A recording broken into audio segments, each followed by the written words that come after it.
ये तुमने बड़े टेक्निकल तरीके से कत्ल किया। पहले तो ये तरीका वारदात सुनाओ अपना, फिर मुझे ये बताओ कि सीखा कैसे था।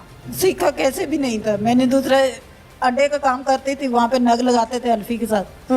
बस सुई धागे का काम करते करते दिमाग में बैठ गया क्या कि भी इस तरह अल्फी लगा के इसको मुंह बंद कर दूंगी। किसी भी जीते जागते इंसान के मुंह में या नाक में अल्फी डालो तड़पेगा उसी वक्त। वो उसको पहले मैंने नशा दिया था। बीबी मुदैया ने तो रो रो के बहुत कुछ सुनाया और बताया है।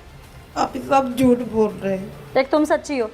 मैं सच्ची नहीं, मैं अपने आप को सच्चा नहीं बोल रही, सच्ची खुदा की जात है। तो फिर खुदा पे छोड़ देती। खुदा पे मैंने छोड़ के देखा था, तो फिर अल्लाह पे यकीन नहीं था।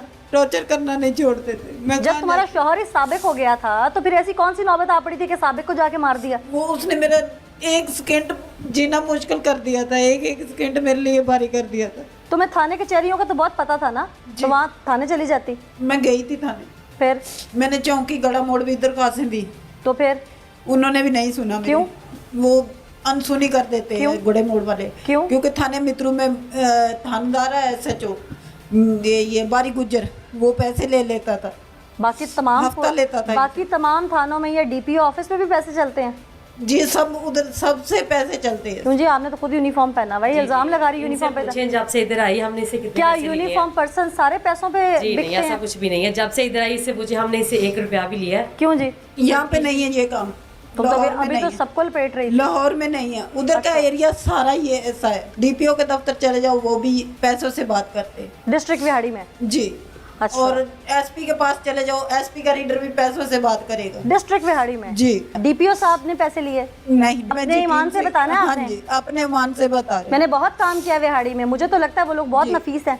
आप ही DPO सही है, लेकिन वहाँ के उसके रीडर है ना जो, वो पैसों से बिकते हैं।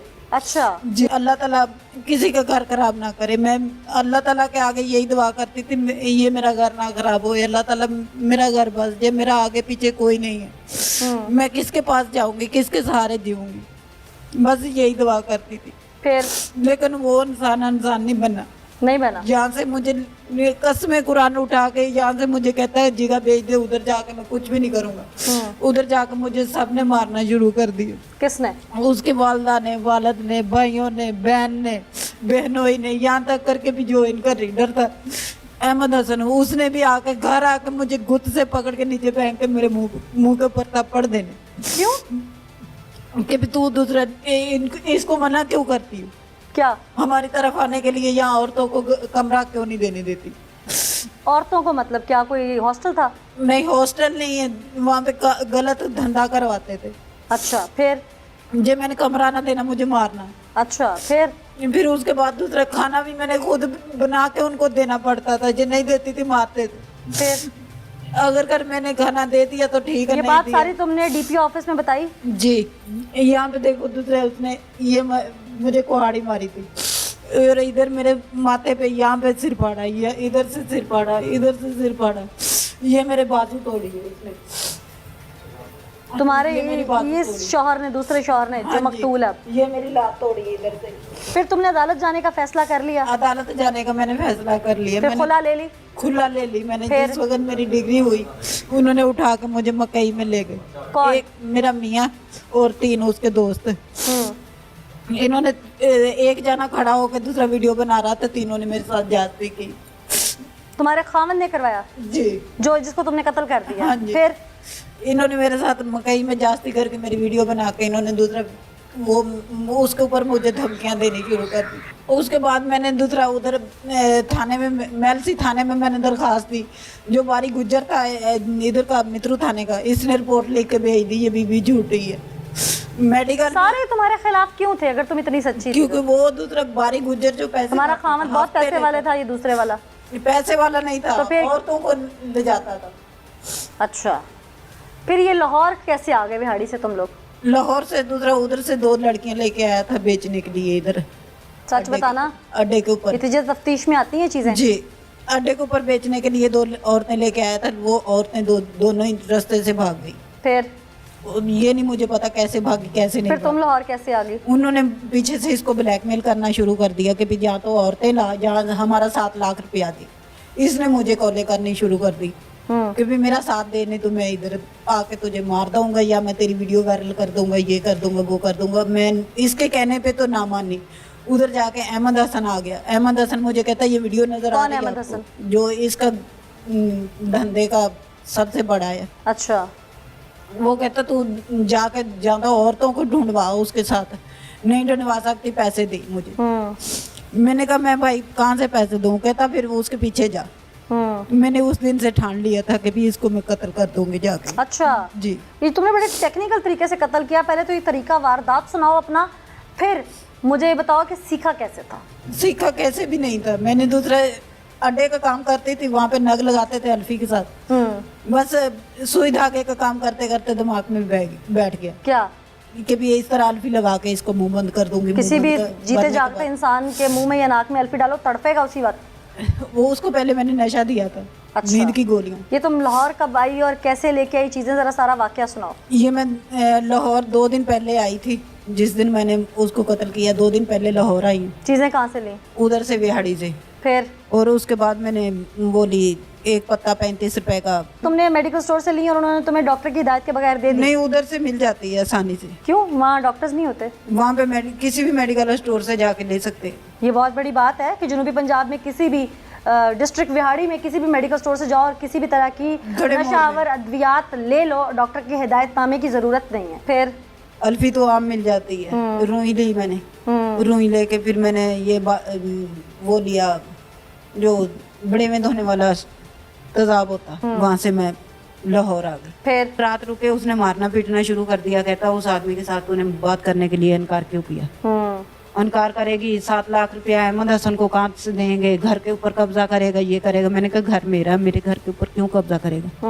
लड़कियां भागी, तेरे से भागी, मेरे से तो नहीं भागी। मैंने कहा तू धंधा छोड़ क्यों नहीं देता?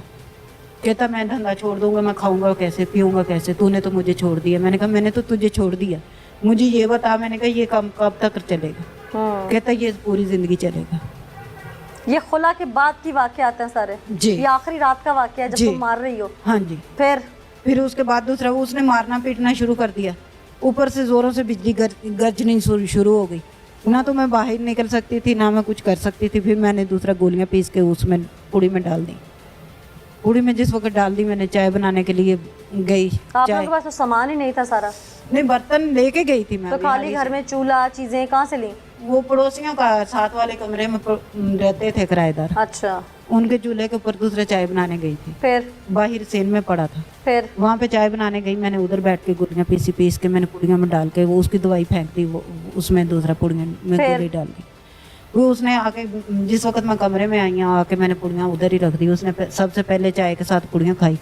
पुड़ियों के बाद उसने 2 टीके लगाए और फिर उसके बाद उसने टीके किस चीज के? कोई दर्द के? नशे के लगाता था। अच्छा। फिर उसके बाद उसने वो डाल के पाउडर पन्नी के ऊपर वो पिया। पी के फिर उसके बाद दूसरा वो लेट गया। फिर लेट गया जिस वक्त मैंने तकरीबन 1 घंटा वेट किया, फिर देखूं सो गया कि जाग रहा। वो बिल्कुल सो गया था। मैंने फिर अल्फी रुई के ऊपर डाल के उसके मुंह के ऊपर लगाई।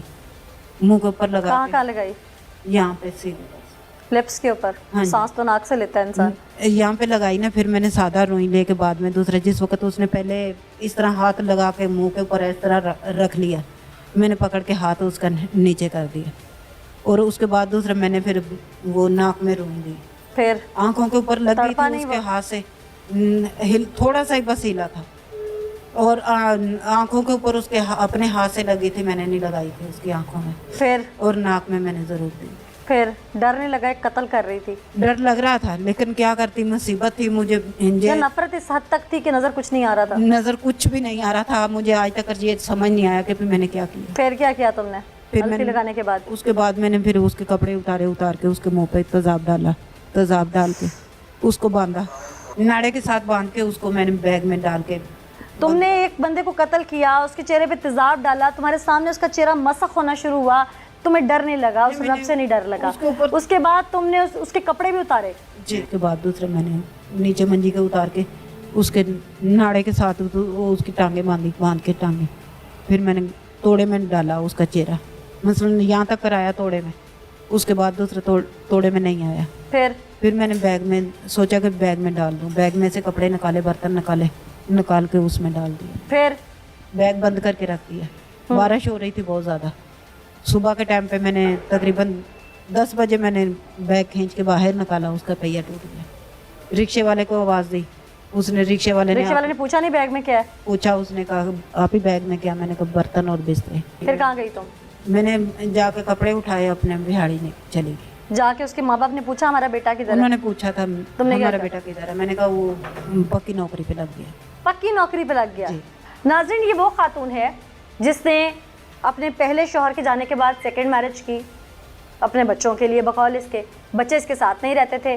फिर इसने दूसरे शौहर को जिस बेदर्दी से कत्ल किया, उसके पीछे एक लंबी कहानी ये सुनाती है। मैं हैरान हूँ कि मारने का तरीका इतना टेक्निकल था कि उसकी शनाख्त तक गुम हो जाए। फिर एक औरत के असाब इतने ज़्यादा काम कर सकते हैं, हिम्मत हो सकती है कि किसी को कत्ल करने, उसका चेहरा मसख करने, उसके बाद उसको किसी टैची केस में बंद करके मुख्तलिफ जगहों को बदलने और उस टैची केस को ड्रॉप करने के बाद वो अपने घर सुकून से जाकर रिश्तेदारों को कह सके कि वो पक्की नौकरी पर लग गया। जिन्होंने इन्वेस्टिगेट किया होगा वो भी हैरान हुए, अगर देखने वाले भी इस वक्त हैरान और परेशान हैं।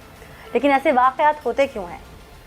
ऐसी ख़वातीन इस नहज तक जाती क्यों हैं? इसके पीछे भी एक लंबी डिबेट है। इन्हें इस नहज तक पहुँचाता कौन है?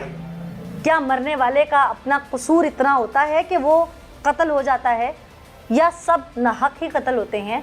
हकीकत क्या है?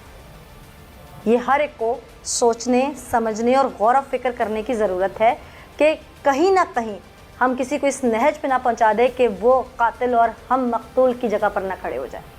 इस मैसेज के साथ मुझे दीजिए इजाज़त, फिर हाजिर होंगे अल्लाह ने के बाद।